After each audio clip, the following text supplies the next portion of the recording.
Hi guys, welcome back to the channel. Today I've got 3 replays in the Japanese Tier 8 Preferential Premium Medium Tank, the STA-2 Black. Now if you do like the video, as always, don't forget to like and subscribe down below, as it really does help out the channel. And yes, the STA-2 Black. It is, of course, the STA-2.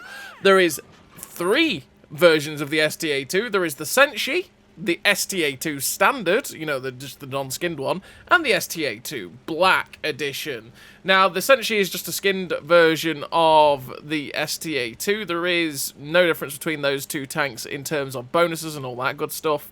Whereas with the STA-2 Black, there is a difference between this tank and the others, and that is you get a random premium vehicle earn rate bonus of 70%, so this tank just makes better XP, which can go better in terms of making crew training and stuff like that. So this tank does have that better coefficient than those two, and obviously it is getting close to Black Friday, so no doubt this tank is going to appear. And the STA-2 is a very good preferential Tier 8 medium tank. It's a tank that's been buffed many, many times, and these days it's very, very good. It's very, very good. Now, naturally, if it saw Tier 10, it'd be a good Tier 8, but the fact is it doesn't see Tier 10, because this tank has preferential matchmaking. So it will only ever see Tier 9 at worst, and it is very, very nice for that. The tank on the whole is really, really good. It doesn't really have any armour, but the mobility is good. The gun handling's a bit troll at times, but it's still pretty good. The DPM's pretty damn great. The armour on it is fairly non-existent. That's a big problem for the STA-2. But you've got pretty good view range as well as pretty decent camo as well. And on the whole, this tank is a very, very nice preferential premium medium tank. So what do we have in terms of the top speed for this tank? Well, I said it was pretty good. It's a 55 kilometers an hour top speed with a 20 kilometer an hour reverse speed, 16.76 horsepower per ton ratio, which means you do hit that 55 kilometer an hour top speed fairly decently as well. By the way, that 20 kilometer an hour reverse speed is also very, very good. You've got 286 meters of steel concealment with the build that I run, as well as 295 meters of on-the-move concealment as well, which is, again, really good thanks to silent driving. So the camo on this vehicle is really, really nice, as we've already demonstrated with this VZ44-1 not spotting us as we're firing at him. You've got 512 meters of view range, meaning you will spot out for yourself pretty easily as well with the old STA-2 Black, meaning you'll get some good assistance damage depending on the map. You've got 4.96 second reload, which is 2.9k DPM, which is very, very nice on the STA-2, with 232 penetration on the standard AP, with 275 penetration on the premium heat rounds, meaning that everything you face in the STA-2, you will pen, because you won't really struggle unless you're fighting at maybe a Type 4 heavy. But even then, you hit it in the right spots with the heat rounds, you are going to pen. The 232 standard pen, which is way better than it ever used to be, means that you will also not struggle standardly with most tanks, again, that you'll face. Even a lot of the Tier 9s, you'll still go through 232 penetration. It's fairly standard. Well, it's above average pen for a lot of Tier 8s these days. I'd say probably average at this point is about 220, around that mark, right? You've got a 0.26 accuracy on this vehicle, which, again, the actual accuracy of the tank is very, very nice, but with 1,020 meters a second shell velocity on the standard AP and 914 meters a second shell velocity on the premium heat rounds, it just means that your shell velocity isn't the best, and that can help the gun feel a little bit derpy at times. So you really do have to give a good amount of lead in this tank to hit your targets at range, because 1,020 is just a slightly above average in terms of, and I mean ever so slightly, it is basically on the average line for shell velocity in this game, or in World War II anyway, with 914 meters a second on that heat round, meaning that it is below average. You have to give a good amount of lead to hit your targets at distance with that round. Lastly, you got that 0.26 accuracy at 100 meters, which is fantastic, though, with the 0.56 accuracy during rotation, which is great, with 1.51 accuracy during movement, and that is without the gun stabilizer on this vehicle. That is really, really nice, and it means that this gun doesn't bloom out that much at all. And because you have a 1.66 second aim time with the build that I run as well, it means that the gun gets aimed in super duper quickly. The only thing is, it's not quite the snappiest at shooting on the move if you don't run the gun stabilizer. But if you do get to your position and then allow yourself to get the aim time in, you will be able to hit most of your shots pretty quickly. You'll be ready to go fairly instantaneously, and you'll have a good time with this gun.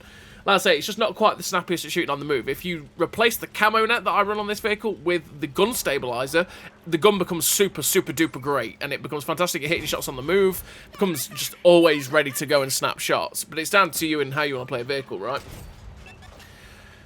And yeah, you've got 10 degrees of gun depression as well with the STA-2, which is lovely, which is what you're seeing me use here, and it means that you can basically cover most of your tank, stay hull down, limit the amount of tank that people have to shoot of you, and that means that you will not have to suffer getting penned too often because of how bad the armour is, because the armour is pretty poor on this vehicle. And like I said in the Type 61 video the other day, it's the type of armour that you should never rely on. You're going to get insta-penned by pretty much everything, but occasionally you get a lucky bounce off the gun mantlet, and the gun mantlet shouldn't bounce things, but it does, and you sit there going, how did I bounce that? Okay then, I'll take it. You know, it's that kind of gun mantlet. But yeah, so never really truly rely on the armour because it will let you down. And this vehicle does have 150% silver bonus as well, which means it does make a good amount of credits as well as the extra XP, which is decent for the crew trainings. So what do I run in terms of a crew and equipment on the old STA-2 Black? Well, I do run Born Leader, Rapid Reload, Sixth Sense, Situational Awareness, Camouflage Expertise, Silent Driving, Steady Aim, Snapshot, Run and Gun, the Advanced Loader, the Camo Net, and the Optics. Optics to be able to get that 512 meters of view range, which is great for spotting things at good distance. The Camo Net to get down to that 286 meters of still concealment, along with the Camouflage Expertise and Silent Driving to keep the camo down while on the move. The Advanced Loader to get the best DPM I can out of this vehicle like you always want to do, and the all three gun perks to make sure that this gun is as good as humanly possible, and so that I do not need to run the gun stabilizer on this vehicle so that I can run the camo net and make the camo better, because like I say, staying unspotted in this thing is a very nice thing to have because you have no armor, so the more times you're spotted, the more people are focusing on you, the more that you're likely to just blow up. And you don't want to blow up, right? Am I right? So yeah, obviously there's different ways you can run a tank. It's down to you and how you feel comfortable playing a vehicle, but that's just how I run it. So we managed to just about avoid the Lorraine there, and we're up to 3.5k damage with 4 kills, 919 assistance. We really had to work to be able to win this flank, and that's exactly what we did. We finished with the victory, like I said, the 4 kills, 3.5k damage, good amount of silver, 131,000 there, the first class with that 1823 base XP, which is a really nice game there for the STA-2. A lot of tanks are starting to get towards an ace tanker at that point, so, you know, it's alright. We're on to the second replay now. In the second replay, we're on this map, which is Sand River. Oh, I should know that. It's one of my favourite maps in the game. Brain has to work and engage very fast here, but apparently not. So on Sand River, it's a map that I love. It's the worst matchmaking that the STA-2 Black can see, unless you fail platoon.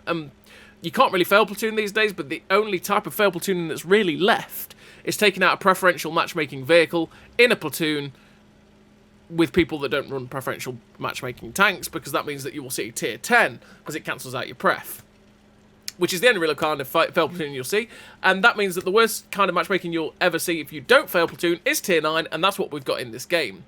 So we've come to this position here at G5, and it's a good early position for taking shots at the people crossing up onto the hill, like this Super Pershing, like the TD, and we're using the good DPM here to keep the shots flying into these guys as they climb up onto the hill.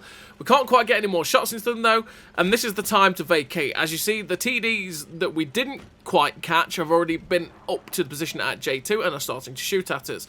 That is one of those positions from this spawn. Their spawn, you can stay on their spawn as long as you want, and you'll be able to farm the K line quite easily. From our side, it's basically a position that you go to, get those 1, 2, 3 early shots like you've just seen me do, and then run away. Don't stay in that position, because that position is so easy for them to farm from the dunes, and you won't really spot the guys on the dunes that are trying to farm you. So you want to run away and reposition and relocate quite quickly to take a better position to start farming from. And you know what? That's what we've done here on Sand River.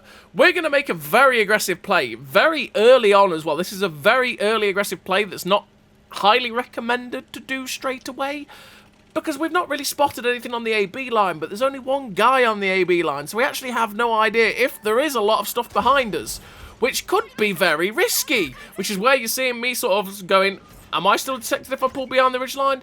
No, I'm not, which means that, okay, There must not be anything behind me, possibly? I don't know. We're still going to take the risk.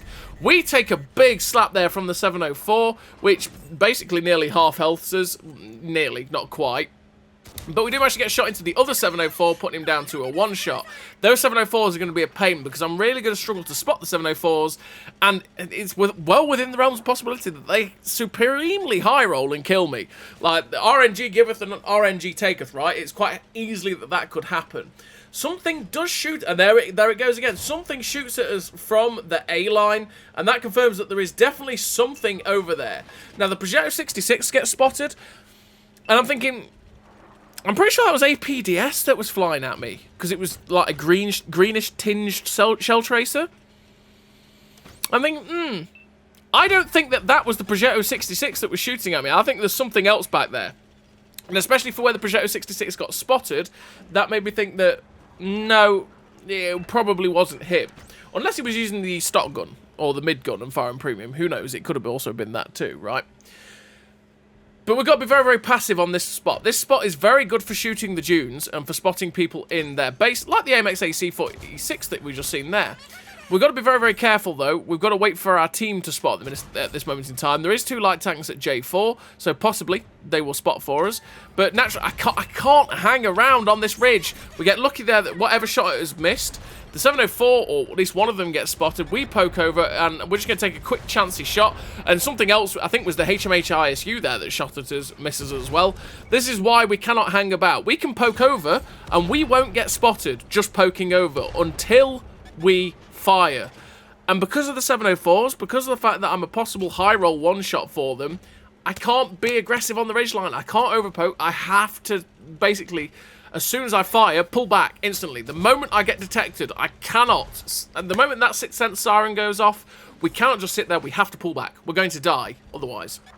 So you can see, I'm being as careful as humanly possible. We're on 2.3k damage with 970 assistance. We're having a decent game. But I'm feeling like those 704s are currently staring at me. So we get a shot into the motherland that gets spotted. Hopefully we manage to pick up the kill on this guy. Is he going to get back behind the ridgeline? Oh, the ricochet off the upper plate of the motherland there means that we can't quite pick up the kill. And there's one of the 704s. Can we shut him down? Yes, we can, meaning there's only one more 704 left on that ridgeline. The 1815 is currently... we just can't quite see him. There's a T43 in the dip, and I'm thinking I might risk it for a biscuit now. I might see if I'd possibly take a hit from that guy. Go help this Night Stalker out, although the Night Stalker's broken and it doesn't need any help against this guy. We, unfortunately, don't get the shot there into the T43, and there we go. We finally take the hit from the 704. Where did that shot go? Okay, whatever, sure. But we got a lot of spotting there, because we spotted the Object 704 as he fired it, as he took a hit or two. We end up finding the GW Tiger as well, and...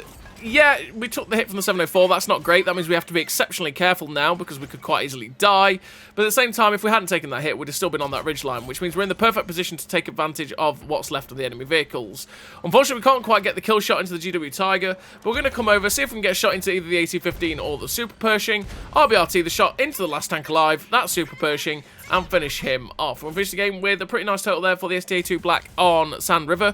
Finished with 3 kills, 3.2k damage, 2.4k assistance, the first class, with that 1854 base XP again in what was a fairly not nice matchup for the STA-2 Black, which realistically wasn't even that bad of a matchup, was it? There was, what, 4 or 5 tier 9s?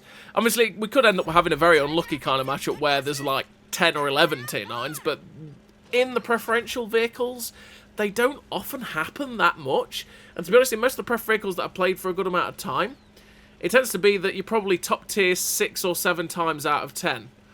And bottom tier in inverted commas, it's more often than not +1.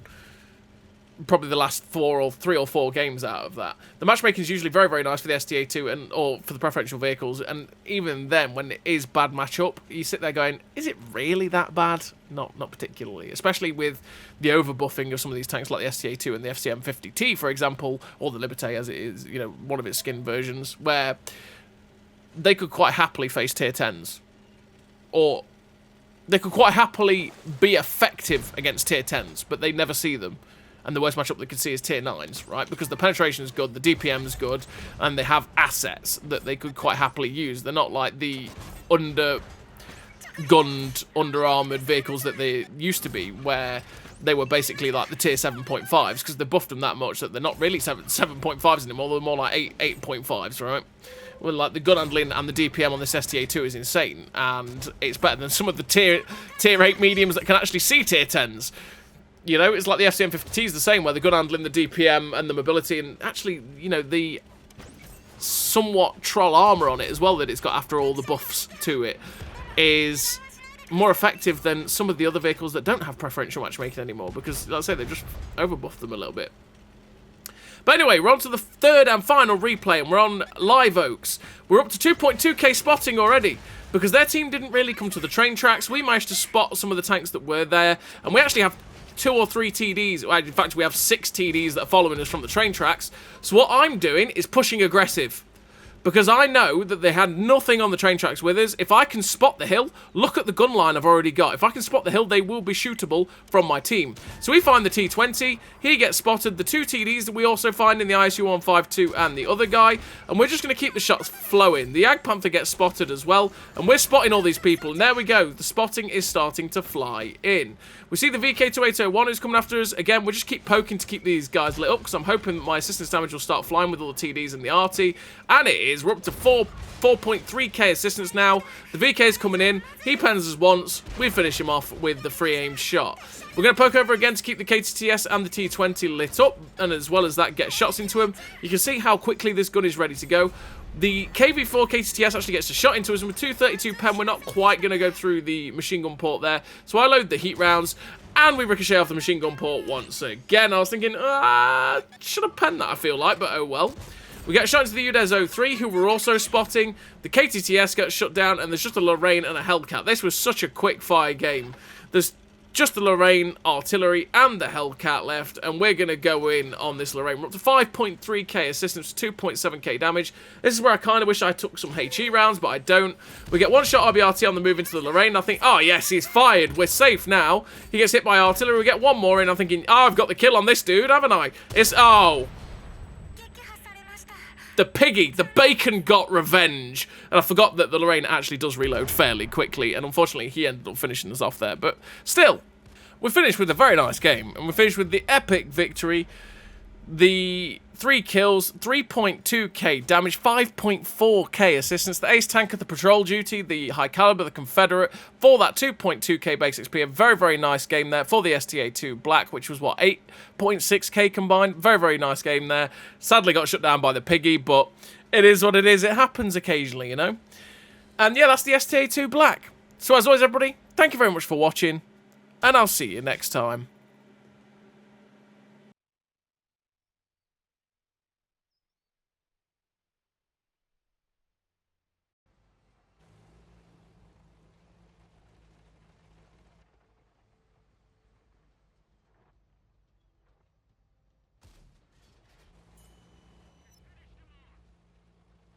A great success.